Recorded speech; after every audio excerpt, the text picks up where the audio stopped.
Good morning everyone.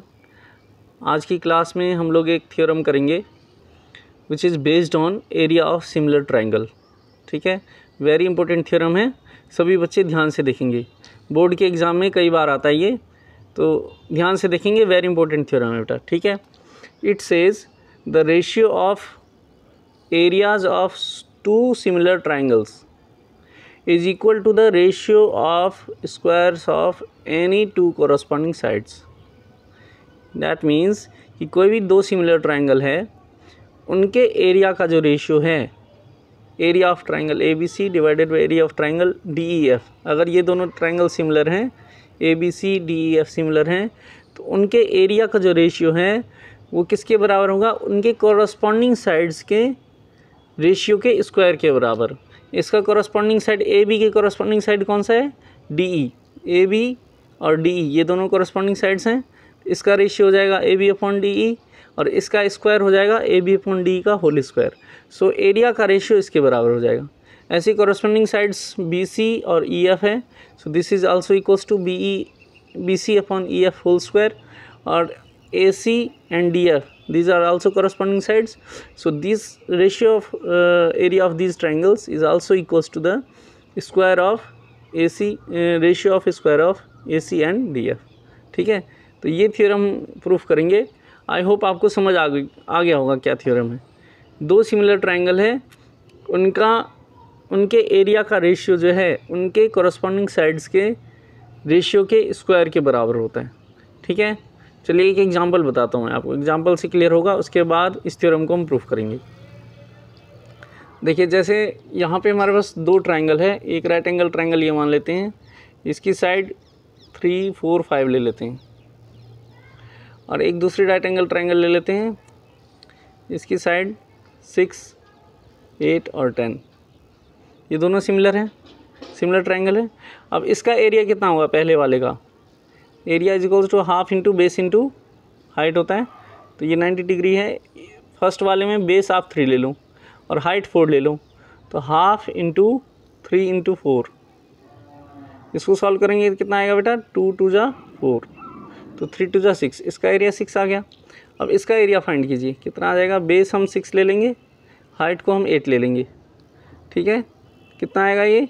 Half into 6 into 8। ठीक है, अब इसको सॉल्व करेंगे तो कितना आएगा? 2 1 जा 2, 2 3 जा 6, 8 3 जा 24। ये चीज़ क्लियर है? समझ आ रहा है आपको? नहीं आ रहा है समझ में? बहुत ही सिंपल है। अब इसका हम रेशियो निकालें, एरिया का रेशियो कितना आएगा? पहले वाले ट्रायंगल का एरिया आया था 6, दूसरे वाले ट्रायंगल का एरिया आया था 24। इसका रेशियो कितना आ गया था? 1/4। एरिया का रेशियो आ गया इतना। अब हम साइड्स का रेशियो निकालेंगे। तो साइड्स में जो यहाँ पे साइड है, यहाँ पे 4 है, ये 3 है, ये 5 है। इस केस में यहाँ पे 6 है, यहाँ पे 8 है और यहाँ पे 10 है। अब इनका रेशियो निकालो, 4/8 कितना आ जाएगा? 4/8 हाफ आएगा। अब इसका स्क्वायर करो आप, कितना आएगा? 1/4 आ रहा है। ये दोनों सेम आ रहे हैं, नहीं आ रहे हैं? इस तरह से कोई भी साइड ले लो आप, कॉरस्पॉन्डिंग साइड। 3/6 किया हमने, तो इसका आंसर भी हाफ आएगा। फिर उसका स्क्वायर करेंगे तो 1/4 आएगा। 5/10 लेंगे, उसका आंसर भी हाफ आएगा, उसका स्क्वायर करेंगे तो 1/4 आएगा।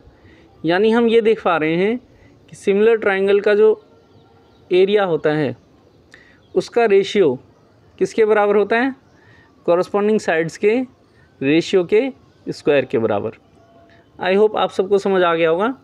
वेरी इंपॉर्टेंट थ्योरम है। इसका प्रूफ सीबीएसई बोर्ड एग्ज़ाम में कई बार पूछा गया है, इसलिए सभी बच्चे इस थ्योरम का प्रूफ ध्यान से देखेंगे। ठीक है, और अपनी कॉपी में फिर इसे लिखेंगे। चलिए, इसमें सबसे पहले क्या लिखेंगे हम? Given. What is given? Question में ये गिवन है triangle A B C similar triangle D E F. ये गिवन है ना, the ratio of areas of two similar triangle. ये पहले से गिवन है कि ट्रायंगल सिमिलर हैं, तो हम ये लेके चलेंगे triangle A B C similar triangle D E F. And what we have to prove? Ratio of area equals to the square of any two corresponding sides. So we have to prove this. Area of triangle ABC divided by area of triangle D E F equals to A B upon D E whole square equals to B C upon E F whole square equals to A C upon D F whole square. ठीक है, इतना clear है, इसमें किसी को कोई problem नहीं है। ओके, इसके बाद हमें क्या करना है, इसमें कंस्ट्रक्शन करना है। कंस्ट्रक्शन कैसे करना है आपको, draw A M perpendicular to B C and draw D N perpendicular to E F. Perpendicular line segment draw करनी है, इसमें तो कोई प्रॉब्लम नहीं है। चलिए अब हम ये ट्राइंगल ले लेते हैं, triangle A B M, sorry इन दोनों ट्राइंगल में अगर हम देखें, ट्राइंगल ए बी सी और डी ई एफ, ये दोनों सिमिलर हैं, है ना। सिमिलर हैं तो क्या आ जाएगा इसमें, एंगल ए और डी इक्वल होंगे, angle B equals to E हो जाएगा, angle C is equals to F हो जाएगा, और A B upon D E is equal to B C upon E F equals to A C upon D F. ये condition satisfy होता है अगर triangle similar होते हैं तो दो कंडीशन सेटिस्फाई होती हैं, उसके एंगल सेम होते हैं और कॉरस्पॉन्डिंग साइड्स का रेशियो सेम होता है। तो ट्राइंगल ए बी सी और डी ई एफ सिमिलर हैं, इसलिए ये दोनों कंडीशन सेटिस्फाई होगा। तो इसको हम इक्वेशन 1 मान लेंगे, इसमें किसी को कोई प्रॉब्लम नहीं है। ओके, इसके बाद क्या करना है आपने, ट्राइंगल ए बी एम, एक ट्राइंगल यहाँ पर है, इसको ए बी एम, और फिर एक ट्राइंगल हमें ये वाला लेना है डी ई एन, ये दो ट्राइंगल लेना है। अब देखिए अभी हमने गिवन में क्या देखा है कि एंगल बी और ई इक्वल हैं, ये वाला एंगल इसके बराबर है, और एंगल एम और एंगल एन ये दोनों 90 डिग्री के हैं, ये दोनों इक्वल होंगे। तो अब इसमें इन दोनों ट्राइंगल के दो एंगल इक्वल हैं, तो दो एंगल इक्वल हैं तो डबल ए सिमिलैरिटी क्राइटेरिया लगाई जा सकती है, नहीं लगाई जा सकती है, ऑब्वियसली लगाई जा सकती है। कि हमने अभी पढ़ा हुआ है, पिछले वीडियोस में मैंने आपको एक्सप्लेन किया था कि अगर दो एंगल इक्वल हो जाते हैं किसी ट्राइंगल के तो by double A similarity criteria both triangles are similar. So that's why we can write in triangle A B M and D E N we have angle M and N equals to 90 degree, M और N दोनों 90 degree के हैं, और angle B equals to E ये given है। ठीक है, therefore by using double A similarity criteria triangle A B M similar triangle D E N.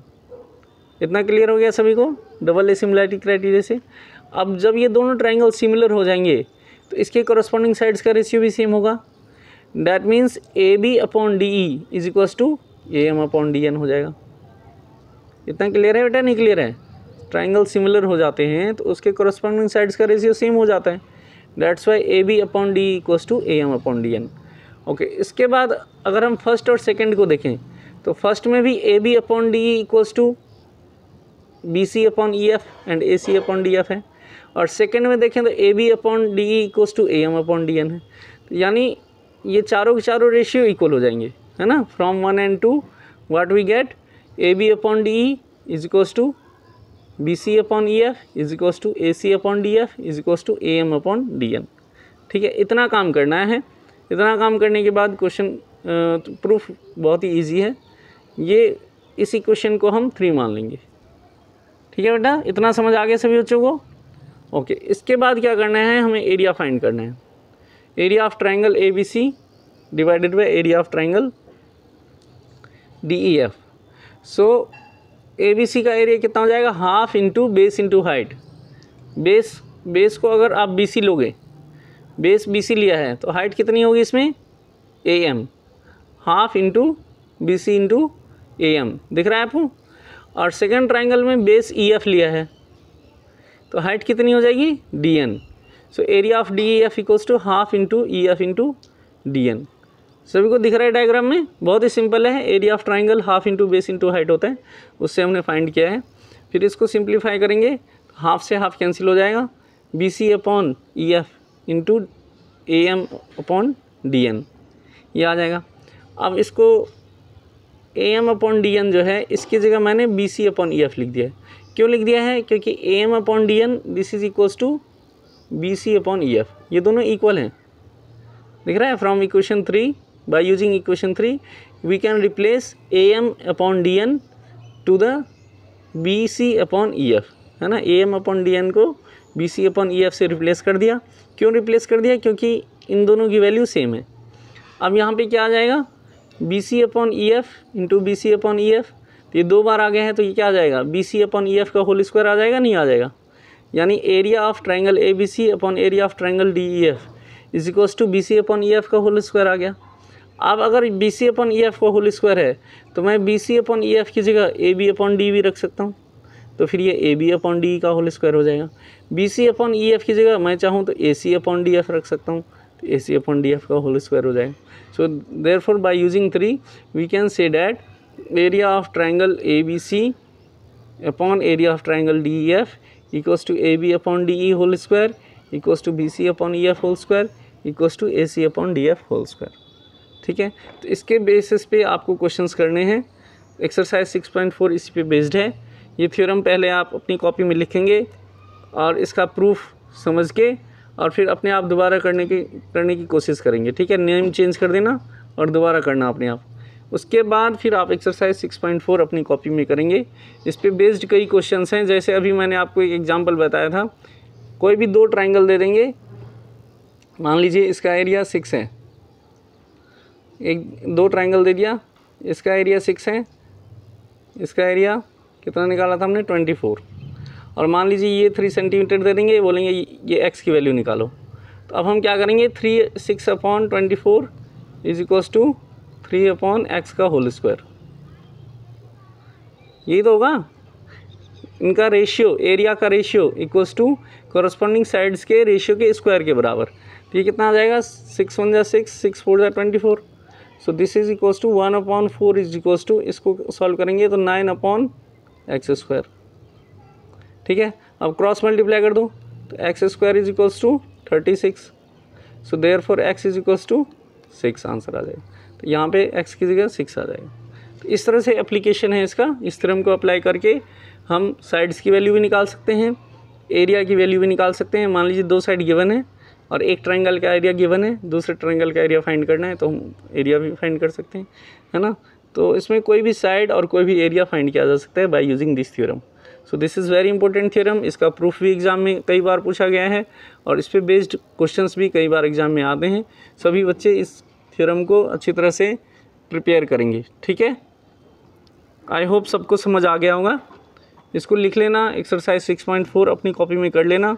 किसी को कोई प्रॉब्लम आती है तो आप कमेंट सेक्शन में मेंशन करेंगे, then I will if you have any problem then I will send the solution. ठीक है बेटा, थैंक्स फॉर वॉचिंग।